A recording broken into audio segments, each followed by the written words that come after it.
No sé si os habéis dado cuenta que las revueltas que hay estos días en Francia, que ya llevan pues 4 o 5 días, pues cuesta encontrarlo en los medios, por lo menos abriendo los informativos. Pasó un poquito el primer día, algo el segundo, pero ahora ya es como una cosa que está ahí, que parece como que hay que darle algún tipo de información puntual, pero cuesta informaciones en profundidad. La verdad es que, sinceramente, está ahí en un apartado en los medios y son pocos realmente los que están abriendo sus informativos o abriendo o poniendo en portada lo que está sucediendo en Francia. Y si lo hacen referenciando sobre todo pues, a lo que dice Macron, a lo que pasa en un sentido más bien político, pero no hay ningún análisis en profundidad.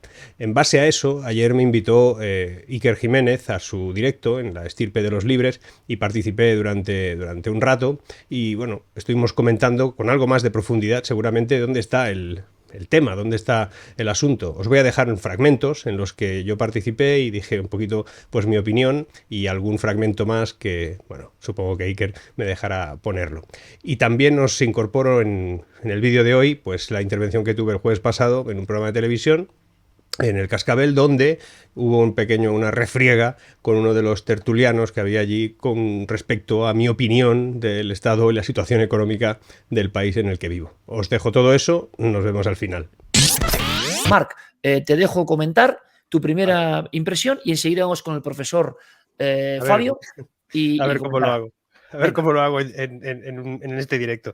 Yo viví en Francia 7 años, en los 90, y ya sucedían estas cosas, no es con esta intensidad, pero sucedían. Cuando yo vivía allí, pues lo que te comentaban pues, las personas que... Ellos te decían que en Francia, oye, Francia es un país que le cortó la cabeza a 2 reyes y luego le cortaron la cabeza a los que cortaron la cabeza a los reyes. Es decir, que ya tienen una tendencia natural a liarla. Pero sí que es verdad que nosotros a veces cuando analizamos la situación actual analizamos desde un punto de vista como si hubiera una zona de Francia que está intentando entrar en otra zona de Francia mucho más desde el punto de vista clasista, como decían, pues más del centro y tal. Estamos hablando continuamente de las banlieues, estamos hablando, lieu, por cierto, significa lugar, y ban, margen, o sea, marginado. Es un lugar que se creó en teoría para una cosa, para un experimento de modernización digamos, de la periferia francesa de París, pero realmente se ha convertido pues, en guetos de difícil acceso, son zonas no-go incluso, ¿no? Pero luego tenemos las poblaciones estas, ¿no? Le Vesinet, Le Valopeguet, Modon, Vichy-sur-Soire, no sé, hay algunas que los trenes no paran porque no pueden parar, no solo esta vez, muchas veces, o sea, esto es más continuo de lo que parece. Y la sensación que tengo, y sobre todo viendo los comentarios y lo que se está diciendo todos estos días, que por cierto, como decía Sotibars, es difícil de verlo en profundidad en ningún lugar, que no sea buscando tú la información, porque en los medios yo creo sinceramente que lo que no quieren es, o no quieren parecer que están trasladando algo que está sucediendo allí que pudiera de alguna manera contagiarse o algo por el estilo, no lo sé. Es muy distinto lo que pasa en Francia con lo que pudiera pasar en cualquier otro país ahora mismo. Países como Bélgica podría tener algún tipo de contagio, alguna parte de Alemania, incluso los Países Bajos, pero aquí de momento nosotros estamos 15 años por detrás sobre esta situación y me explicaré. Esto ya no tiene solución. Es lo primero que tenemos que saber todos. Esto ya no tiene solución. Hay cosas en la vida que ya no tienen solución y esta no la tiene. Llevan muchos años con un buenismo absoluto de que todo es aceptable y todo se puede incorporar y que podemos abrir las fronteras de una manera totalmente irracional e irresponsable, y va generando un estadio en el que si tú no puedes albergar a esa gente, pues lo que pasa al final es que se van generando esas opciones, esos guetos, esas posiciones que evidentemente son de gente que lo está pasando mal o no tan mal. Al final es un tema de reacción.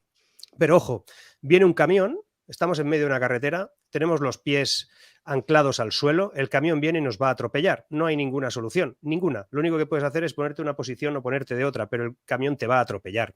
No tiene solución, entonces lo que tenemos que plantear es, en base a eso que no tiene solución, ¿qué se puede hacer? ¿Cómo lo vamos a convivir? ¿Cómo vamos a vivir? Incluso algunos países que podemos estar en otro entorno en el que podemos decir, ¿y si eso nos pasa a nosotros dentro de unos años?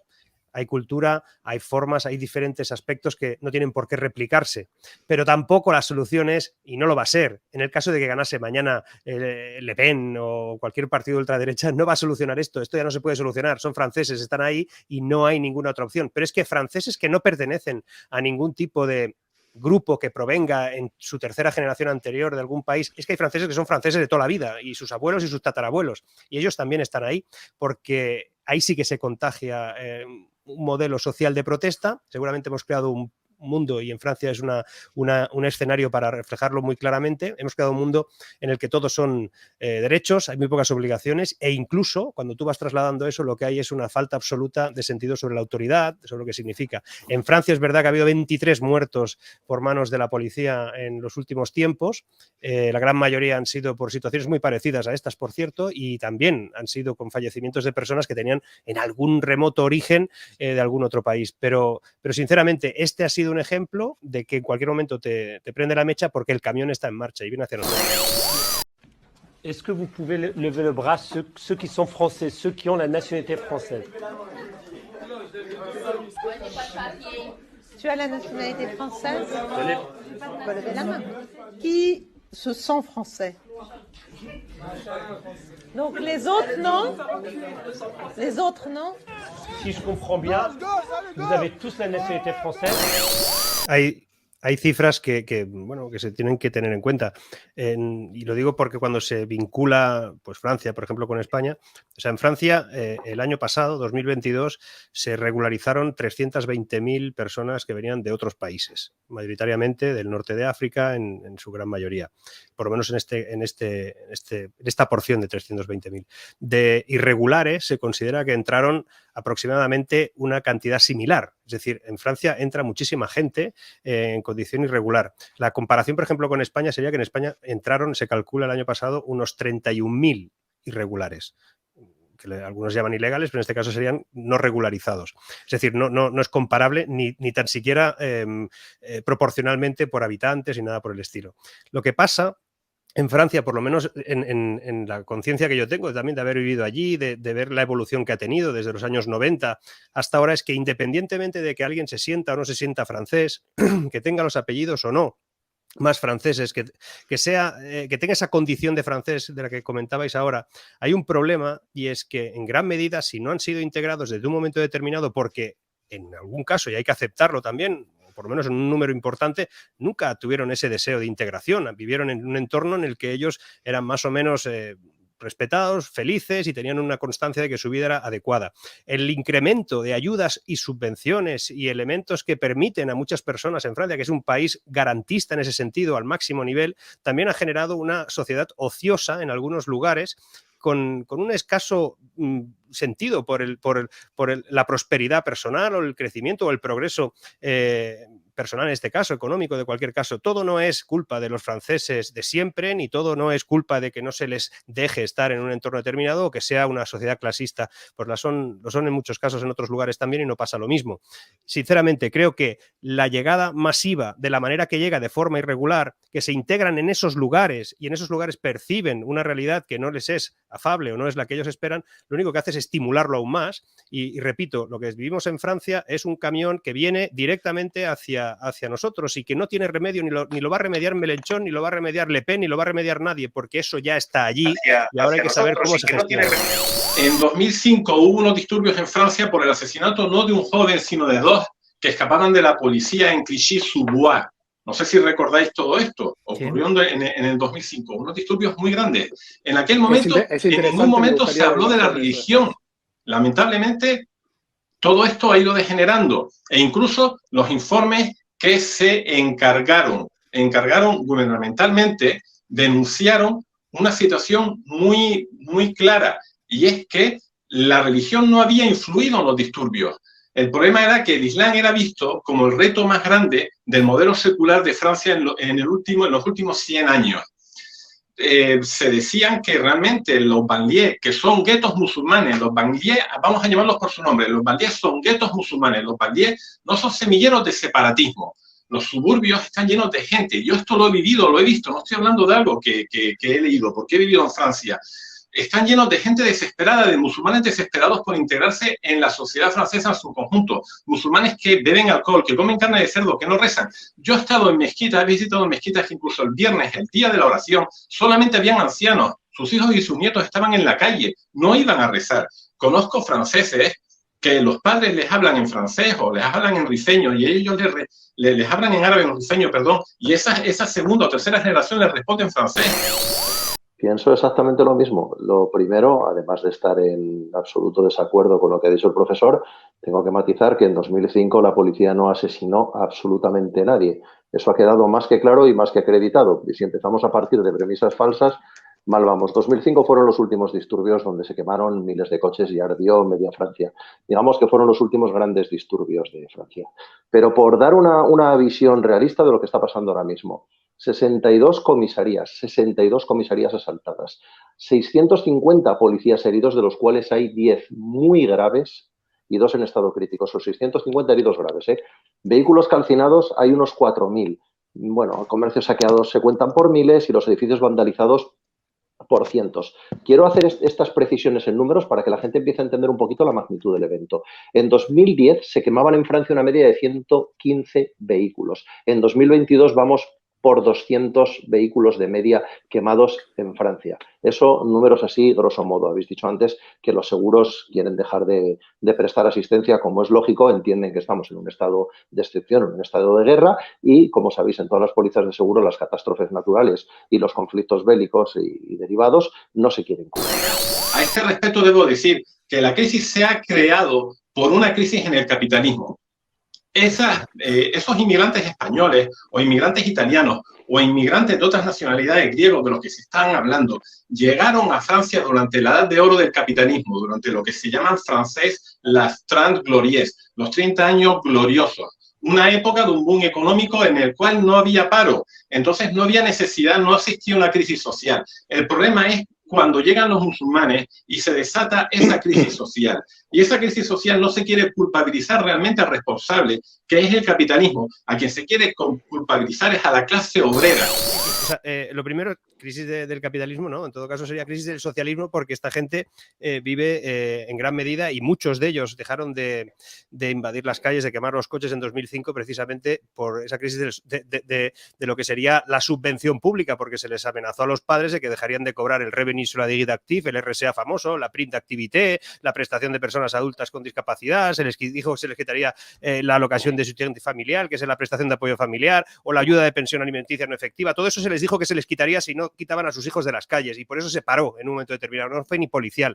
Los policías pueden cometer errores como los pueden cometer los médicos, los abogados y los periodistas, pero nadie sale a la calle a cagarse en todo porque alguien se ha equivocado. Es decir, el hecho de que alguien cometa un error en su ejercicio profesional, pueda ser o no, que no lo digo que fuera un error en 2005, pero puede ser. En todo caso, la gente puede cometer errores. No por eso tienes que salir tú con toda tu gente a quemarlo todo. Es absurdo. Y hay barricadas con fuego, por cierto, está totalmente fuera de lugar.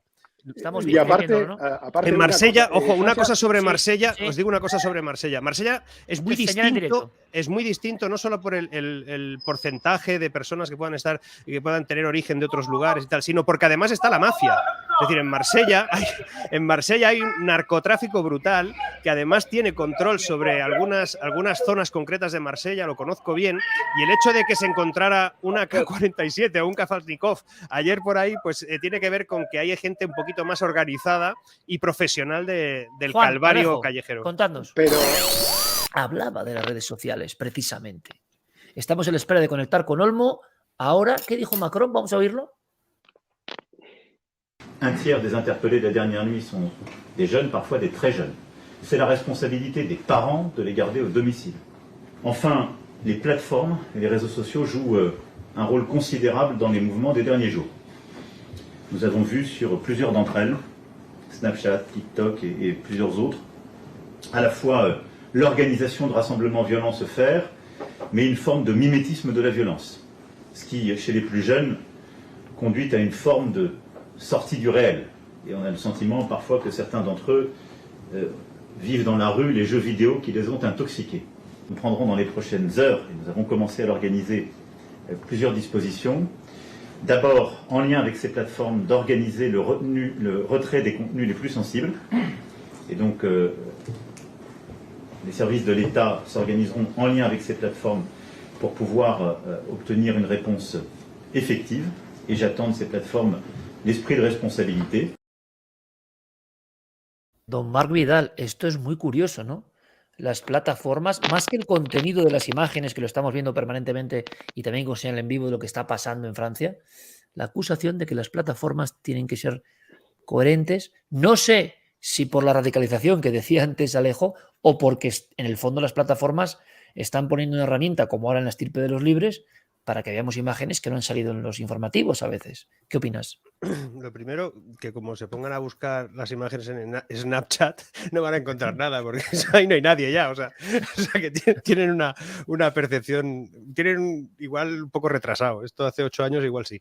Lo segundo, que a veces cuando un gobernante decide o considera que lo mejor es que no veamos lo que sucede, con la excusa de que es por nuestro bien, que no lo vean los que están haciendo cosas malas, y si ellos no lo ven, no se animan, pero así tampoco lo ve nadie, ¿no? Sinceramente, cada vez que un gobernante decide que yo no tenga acceso a la información con la excusa de que de ese modo garantiza mi seguridad, tiemblo y entonces empiezo a sospechar y empiezo a pensar de que hay cosas que a veces hasta les viene bien, ¿no? Que a veces justifican algunas decisiones y a veces que las cosas vayan por una dirección concreta durante unos días, sabiendo perfectamente que todo esto acabará, y acabará un día u otro, acabará hoy o acabará dentro de una semana, y con eso habremos alcanzado una cota más de control sobre la ciudadanía, pues siempre sospecho, porque eso de ahora poner control sobre lo que se puede publicar y lo que no se puede publicar en las redes sociales, cosa que ya hablaremos si lo pueden hacer o no, no hay capacidad algorítmica para a tiempo real ir evitando esas cosas, pero bueno, pongamos de que lo consiguen en un porcentaje determinado. Creo sinceramente que esa conquista contra nuestra libertad y acceso a la información, con la excusa de que por nuestra seguridad lo tienen que hacer, pues será un escalón más que acabará controlándonos aún más. Y eso al final, sinceramente, cada vez que alguien pone ese elemento para que yo esté tranquilo y como yo no soy malo, no tengo por qué temer y al final esto es por mi bien, tiemblo. Pronto en España, Marc, una de las cosas que nos preguntan todos los amigos en las redes.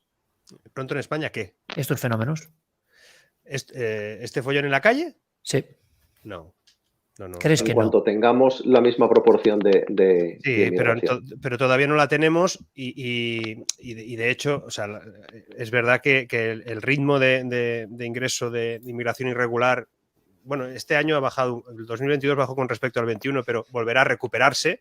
Eso, bueno, son las cifras que da el gobierno. Tampoco. ¿Tú crees que no? Lo que ha dicho Soto Ibars y la profecía que hace la gente en X años, ahora, esto en España. Llevamos, en teoría, hasta la fecha, cuando los que podíamos comparar, ¿no? Momentos de la vida que hemos vivido allí o incluso, pues, yo hoy he llamado a casi 10 personas que son amigos míos que viven en diferentes partes de Francia y la sensación que uno va teniendo es que antes, por lo menos hace unos 5 o 6 años, hablábamos de, llevamos 15 años de retraso en cuanto a las generaciones, en cuanto a una serie de circunstancias que podía darnos una explicación a que por qué aquí vivíamos de una manera determinada y allí tenían unos conflictos determinados. Ahora ya la distancia, algunos te dicen, incluso tú también puedes percibirla, que es de 5 años. O sea, ya no es tanto. Aquí tenemos ya segundas y terceras generaciones incipientes, tenemos una guetización, ¿no? Voluntaria, incluso yo creo que intrínseca de ellos mismos y que genera esas zonas no-go, porque tenemos zonas no-go en España, y eso seguro que nos lo podrán certificar. Tenemos zonas donde es realmente muy complicado entrar y eso es el inicio de esa zona en la que la gente tiene acceso a un montón de fórmulas de vida que cuando son complementarias y en la propia familia, y repito esto porque es muy importante, hemos creado una sociedad que mantiene a la gente sin hacer nada. Y a mí esto me preocupa muchísimo porque vengo, supongo, de una generación en la que me explicaron que el espíritu de sacrificio, el trabajo, el esfuerzo tenía un sentido, pero es que ahora mismo hay mucha gente que vive sin hacer nada y no sé si tienen intención de hacer algo, que es lo que más me preocupa. No sé si tienen acceso, en gran mayoría puede haber algunos que no, pero hay muchísima gente que no tiene ganas de hacer absolutamente nada y viven de puta madre. Marc, muchas gracias, amigo mío, como siempre, por tu información, por tu análisis. Seguimos en contacto. Un placer estar con vosotros esta noche. Gracias, chao, compañero. Bueno, vamos a ver. Marc Vidal, buenas noches, Marc. Buenas noches, Antonio, ¿cómo estamos? La moto que ilustra la imagen de nuestro comentario es la apropiada a la hora de referirse a la economía española, o hay que poner una de, no sé, 1000 centímetros cúbicos. No, depende. O sea, para el gobierno, para Sánchez, no sé, nuestra economía está en el metaverso o algo parecido. O sea, yo qué sé. O sea, ellos viven una realidad que supongo que en el uso de los datos pues se puede jugar con ellos y se puede buscar sobre todo el fragmento, el segmento que más interesa en las comparativas, y eso es lo que hacen, y bueno, lo hacen evidentemente para intentar demostrar demostrar una cosa que no es. Te digo, esto, la economía española en positivo solo está en el metaverso. Bueno, vamos a ver, Marc, con los datos que tenemos en la mano, y especialmente aquellos que afectan al bolsillo de todos, ¿realmente estos 4 años de legislatura de Sánchez han mejorado la economía de España o está igual o peor que hace 4 años cuando llegó a la Moncloa? ¿Por dónde quieres empezar?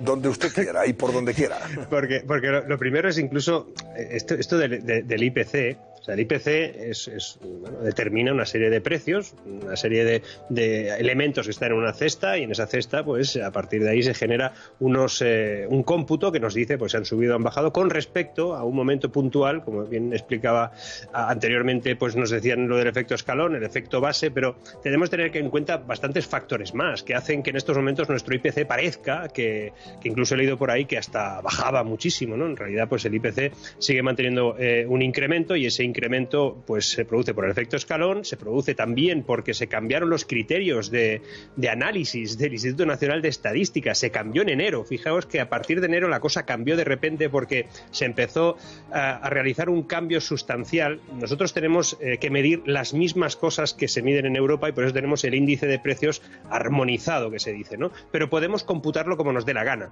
Y ese cómputo que se hace, es decir, el valor que se le da a cada cosa. Por ejemplo, nosotros le hemos dado muchísimo menos valor ahora a las cosas que suben más de precio, y le damos mucho más valor a las cosas que no suben de precio, con lo cual tú tienes un IPC que es un milagro que el IPC general sea tan inferior a la subyacente. Esto no le pasa a nadie, salvo a nosotros, porque pasa fundamentalmente por intervención de precios y porque se han generado esos nuevos cambios. La intervención de precios la gente no lo sabe, o cuando subvencionamos una bajada del IVA, por ejemplo, la gente no lo tiene en cuenta, pero lo van a tener que pagar igualmente, lo vamos a tener que pagar igualmente. Cuando tú intervienes un precio, significa que o lo estás haciendo porque le dices al vendedor que no puede vender más caro, con lo cual, tranquilo, que tarde o temprano eso generará escasez, que eso se producirá en algunos casos, pero sobre todo cuando hemos empezado a reducir el coste que tienen algunos impuestos. Esto de bajar impuestos, sobre todo, por ejemplo, el IVA, esto al final, esto lo está pagando la deuda. O sea, esto lo estamos pagando todos, y se incrementará en nuestro coste posterior cuando tengamos que pagar más impuestos, que se tendrán que pagar más. Con lo cual, la bajada de precios ahora te aplica, pero te aplicará también después una subida. Eso es así. Es decir, no es exacto lo que se está diciendo, y no es correcto, además, decir que nuestra inflación es la más baja de toda Europa. Fundamentalmente porque la inflación es la capacidad de poder adquisitivo. Es decir, el poder adquisitivo de los españoles ha caído un 20%, una quinta parte en los últimos 4 años. O 5 prácticamente. O sea que estamos un 15% más bajos ahora mismo que la media europea en cuanto a poder adquisitivo. Estaríamos desde el 2008 sobre un 15%, y si incorporamos el 2024 y la previsión que hay para el 2024 será casi un 19%, es decir, una quinta parte de poder adquisitivo menor que el que teníamos antes. En Europa eso es algo mejor, hay países que no, pero estamos en la parte baja, es decir, no estamos arriba de nada, no estamos liderando nada, y cuando nos acordamos de aquello de la Champions League y nos da vergüenza ajena, nos dará vergüenza ajena también escuchar esto de que vamos como una moto. Y claro, si quieres te explico 4 cosas más sobre la economía, porque es que a mí esto me agota, no sé a vosotros, pero a mí me agota, sinceramente, porque es como es tener que explicar una y otra vez sobre las percepciones que la gente ya tiene. Es decir, la gente no está mayoritariamente en las estadísticas diciendo que va a votar a alguien que le está diciendo que las cosas van mal, cuando ellos ven que todo va bien. Será que también ven que están mal, ¿no? Pero es que no solamente por la inflación, es que tenemos incluso un análisis sobre el crecimiento de nuestro país que es erróneo. Nosotros no estamos creciendo más que nadie. Nosotros tenemos un efecto arrastre que tiene que ver con un momento determinado, que si lo acumulamos también en el agregado temporal, veremos que nosotros somos el país que menos ha crecido de toda Europa en el conjunto desde que salimos de la pandemia. Si es que nos acabamos de poner al nivel de 2019, pero es que no se sonrojan. Esta gente se sonroja cuando dice la verdad, seguramente, porque es totalmente ilusorio decir que estamos por delante de nadie, estamos por detrás de todos. Nuestra hucha de las pensiones, que ayer se decía, por ejemplo, de que por fin están en positivo, de que por fin se han podido incorporar donaciones, aportaciones a la hucha de las pensiones, pero yo sinceramente me pongo las manos a la cabeza. ¿Cómo que se están aportando? Usted no está aportando nada, usted está cambiando la metodología, porque las huchas de las pensiones toda la vida, la hucha de cualquier persona, de un niño pequeño, se le llena con los sobrantes, no con deuda. Esto de que se ha hecho ahora es meterle dinero de deuda, si es que la Seguridad Social está en pérdidas, si estamos dándole créditos cada año desde el Estado a la Seguridad Social, y con ese crédito llenan la hucha, es ilusorio. Entonces el mensaje oficial que salía ayer es que por primera vez en 5 años la hucha de las pensiones se empieza a llenar. No se empieza a llenar, nos estamos endeudando más para llenar una hucha que ahora no se puede llenar en realidad. No sé, tenemos el país con el mayor estímulo fiscal y monetario de la historia. Si con eso encima has tenido que subir impuestos, es que tú gestionas muy mal. Hemos incrementado en 375.000 millones de deuda, es decir, 150.000 millones europeos, que también se tienen que sumar ahí, y eso no ha sido suficiente para que España crezca más que nadie. Es más, vamos a tener que pagar el año que viene 44.000 millones de euros solo en intereses de deuda. Eso se tiene que pagar. Nuestra deuda al 113%, 1,5 billones, esto no lo habíamos tenido nunca. La OCDE nos dice que además que nuestra economía no solo ha sido la última en recuperarse, sino que es la que crece más rápido la pobreza. El riesgo de exclusión social en España ha crecido más que en ningún país de la OCDE. Eso no es ir como una moto. O sea, yo incluso, y con esto termino, por lo menos esta parte, este país en 2007 tenía 20,7 millones de personas ocupadas. 20 en 2007, que es lo mismo que tiene 15 años después. Es decir, no solamente no hemos incrementado la ocupación, si es que además estamos estancados desde hace 15 años. Entonces, ¿qué moto? ¿De qué moto habla? ¿De qué ciclomotor habla si vamos en triciclo? Claro, es que tenemos 20,7 millones de ocupados, trabajando, por cierto, menos horas que en el 2007, pero más jubilados a los que tenemos que dar la prestación correspondiente, sus jubilaciones.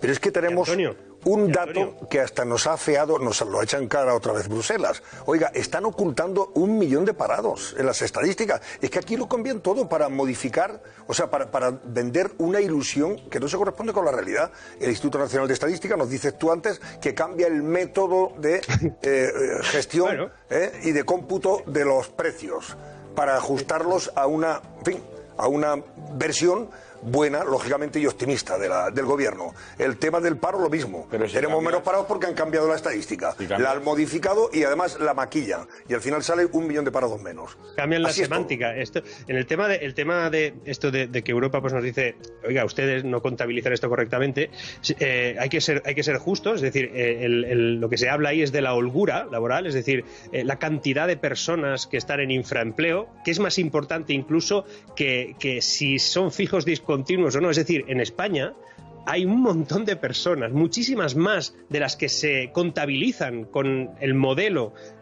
oficial del Instituto Nacional de Estadística, de la Seguridad Social, de todos los que utilizan todos estos datos, en el que hay muchísima gente en infraempleo. Infraempleo es que no hacen todas las horas que quisieran, ¿no? Trabajan menos, y por eso empiezan a aparecer datos tan paradójicos que nadie se sorprende. El problema es la incapacidad para comprender tantas cifras, ¿no?, por parte de la sociedad, que bastantes cosas tiene ya con las que lidiar todos los días. Pero cuando se analiza esto, ampliando el diafragma, cogiendo todo el paisaje, descubres que en España hay muchísima gente pues que no hacen las horas que hacían antes. Es decir, no tenemos tantas horas trabajadas, y ahí es cuando no encaja. Tanta gente trabajando y tenemos menos horas trabajadas, pues una de dos: o trabajan muy poco, o aquí pasa algo, ¿no? Y eso es lo que pasa, pues que la gente trabaja en contratos que son parciales, que son precarios. Esto de que seas fijo y discontinuo no te garantiza que tu empleo no sea precario. Es más, probablemente es más precario ahora. Y además, incluso, si tuviéramos en cuenta que el empleo que se ha generado en este país desde 2019, el 55% del empleo creado es en el sector público, yo no sé, pero supongo que incluso sin tener mucho conocimiento de economía, uno sabe que si todo el día está metiendo a deuda todo lo que hace en su vida, en su familia, tarde o temprano esa pelota le explota delante de las narices. Y el problema es que va a explotar, y probablemente lo explote al siguiente. Efectivamente, al que venga de atrás o detrás y que arree, como se dice vulgarmente. Jauregui quiere preguntarte, Marc. ¿Qué tal, Marc? ¿Cómo estás? Es que encantado. Aquí hemos tenido una discusión, un debate que ya es un clásico casi, sobre cuánto de llena o cuánto de vacía está la botella de la economía española. Yo creo que los datos siempre son interpretables.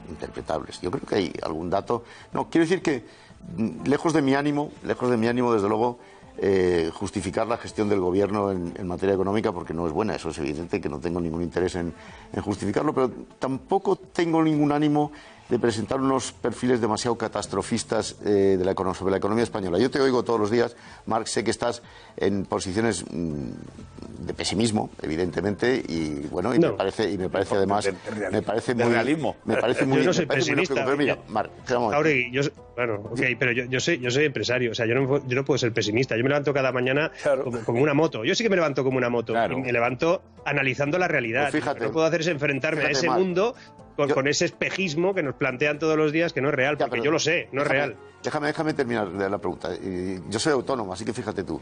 Que es mucho pues imagínate. Peor, es mucho peor todavía. Pero te voy a decir. Tú sí que debes ser pesimista, yo no. No, pero si yo optimista no soy, pero yo intento mantener una objetivación moderada. Es decir, un 1,9% de inflación es un 1,9% de inflación. Luego tú puedes decir que la subyacente es lo que es y que al final la vivienda y determinados productos alimenticios son más caros. Y eso es verdad, porque eso no hay más que ir a la cesta de la compra. Pero un 1,9 es mejor que todos los países de nuestro entorno, que están todos por encima del 2, y lo que la UE recomendaba era estar por debajo del 2. Esto es un dato, y yo creo que ese dato, que no es para tirar las campanas al vuelo, Marc, pero es así. Es un dato. No es así, Fernando. Mira, ¿cómo que no? Sí, hombre, es un dato si lo pillas al final, claro que sí. El problema es que, claro, vamos a hacerlo de una manera que se pueda comprender muy fácilmente. Yo peso 80 kilos, y tú 90, ¿cierto? No lo sé, pero es igual. Ponerte más gordo a ti. Si empezamos ya así, muy mal, vamos. Empezamos mal, pero bueno, vamos a buscar a alguien que pese 90. Yo peso 80 y otro pesa 90. Ese 90 está muy por encima ya en un momento determinado. Si ese 90 solamente tiene un incremento de un 1%, pues será mucho menos que si yo tengo un incremento del 6% o del 5%. Quiero decir que nosotros hemos subido tanto nuestro peso que ahora, aunque subamos muy poco, ya no podemos incorporar, o subamos mucho, no podemos incorporarlo en el porcentaje anterior. Seguimos engordando, lo que pasa que nosotros ya habíamos engordado mucho anteriormente. Nosotros ya no podemos compararnos en el estadio exacto en el que ellos. Es más, nosotros tuvimos un incremento tan bestia inicialmente de precios, vinculado a diferentes razones, incluso con una caída económica como la que tuvimos, que ahora nosotros ya no tenemos el mismo recorrido que ellos. Es más, tenemos algunas particularidades, obviamente, que tienen que ver con nuestro modelo productivo, que no está tan afectado, en este caso, por temas energéticos. Pero aún así, el acumulado nuestro es muy malo, es malísimo. Y si no, ¿por qué la gente tiene esa pérdida de poder adquisitivo que no están teniendo a ese nivel en otros países? Porque nosotros ya hemos hecho la subida previa, mucho más importante que otros países. Claro. Y evidentemente no podemos estar subiendo siempre al 8% ni al 6%, eso sería un desastre. Es un desastre que estemos subiendo al 6% la subyacente todavía, ¿eh? Es que es catastrófico. Y por cierto, una cosa que te voy a dar la razón. Teníamos una relación de noticias relativamente positivas con respecto al intermensual. Es decir, llevábamos varios meses que era prácticamente imperceptible la subida intermensual. Pero este mes, que todos son alegrías sobre el IPC, ha tenido una subida en el intermensual del 0,6%, que es una catástrofe. En realidad es muchísimo después de todo lo que ya ha subido. Si eso lo repartiéramos en el interanual, estaríamos hablando de una cosa muy seria, y seguramente es de lo que hablaremos en el futuro inmediato. No se ha arreglado todavía todo esto, porque la inflación no solo tiene que ver con aspectos empresariales o tiene que ver con el ratio vinculado a los precios de los productos o la intervención de ellos, sino es que tiene que ver todavía con masa monetaria, y todavía hay mucha masa monetaria en el sistema, y nosotros tenemos mucha masa monetaria que viene de muchísimos lugares, de los fondos europeos, de la deuda, de los impuestos, de la propia inflación revertida en segunda ronda. Es decir, todavía tienen que subirse los salarios. Esto no se ha acabado todavía. Y por desgracia se lo va a encontrar el siguiente. Y ya veremos cómo lo puede gestionar. Y una cosa final. Yo no soy pesimista. O sea, no admito que se me llame pesimista porque, ya te digo, si fuese pesimista no haría nada de lo que hago. Yo soy realista y como me tengo que enfrentar a lo que hay ahí fuera, como tengo que darle de comer y tengo que darle trabajo a toda la gente que trabaja conmigo y tengo que buscar la manera de que sepan, no sé, que encontremos fórmulas para vivir, tengo que ser lo más objetivo posible. Y cuando las cosas no están bien, hay que tomar medidas sobre ellas. Si yo fuese por ahí con la ilusión de que todo va relativamente bien, me pegaría una hostia de narices. Muy bien. Ahora mismo. Así de claro. O lo que sea. O lo que sea. o lo que sea. No hay más preguntas. No hay más preguntas, señoría. Mar Vidal, gracias. Buenas noches y hasta mañana en esa salida de emergencia con Herrera. Se la dedicaré a Jáuregui. Dedícasela a Jáuregui, sí. Yo voy a estar también por la mañana. Mañana voy a estar yo también voy a estar para vigilarlo. Hombre, también una alegría, un poco de alegría. No me lo da. Mañana, pues mañana no. Mañana le dedica a la salida de emergencia. Bueno, pues adiós, Mar. Bueno, espero que os haya gustado, que hayáis disfrutado con estos contenidos. Como os digo, son temas, sobre todo el primero, el que tiene que ver con Francia y las revueltas, que me interesa mucho vuestra opinión porque lo vamos a tratar, seguramente voy a tratarlo en profundidad en los próximos días, básicamente porque yo viví allí, conozco un poquito desde los orígenes algunos de los problemas que se enquistaron en aquel momento y en el modo en el que, a modo de viaje en el tiempo, pues podría asemejarse un poquito a lo que nos podría pasar en el futuro. No sé si estamos a 5, a 10 o a 15 años de algo parecido, pero sí que de alguna manera estamos larvando. El buenismo, el mirar hacia otro lado y esas historias, pues al final se acaban pagando. No seré yo el que haga ahora un juicio de valor sobre todo lo que está pasando allí, estaba en el contenido que acabáis de ver, pero sin embargo creo que hay que profundizar mucho y sobre todo hay que apartarse de algunos de los preceptos habituales, ¿no? De que esto lo puede arreglar alguien o votando a no sé quién, o que esto simplemente es un problema de pobreza o algo por el estilo. Es mucho más profundo, tiene que ver con una incorporación masiva de una manera de pensar y de ser que se ha ido trasladando en generaciones y esas generaciones no acaban de integrarse. El motivo pues es tal vez uno de los elementos a los que habría que entrar y analizar, si es un tema cultural, si es un tema económico, si es un tema sociológico, y una vez se analice todo eso se pueden tomar conclusiones mucho más serias. Como os digo, os va a costar encontrarlo en los medios, os va a costar encontrar en algún lugar opiniones y análisis complejos sobre este tema, y si los encontráis en los días en los que estamos, probablemente los encontréis desde un punto de vista extremadamente polarizado y sobre todo vinculado al hecho de que alguien quiere sacar rédito electoral y otros quieren culpabilizar a los que quieren sacar el rédito electoral. Es decir, todo esto ahora mismo es un lío si se mira desde ese punto de vista, y levantarse de todo eso, mirarlo desde un punto de vista más objetivo, es algo más complicado. Y bueno, sobre todo recordaros que mañana tenemos directo con Enrique Dans, os va a sorprender porque es, los que no lo conozcáis, que seréis pocos, es alguien que habla de libertad, que habla de cómo la tecnología afecta en nuestra vida en aspectos puramente sociológicos, culturales, incluso políticos. Tienen una opinión tremendamente potente y lo vamos a disfrutar. No podéis faltar. Mañana nos vemos en el directo a las 8 de la tarde, hora de Madrid, como siempre. Seguimos.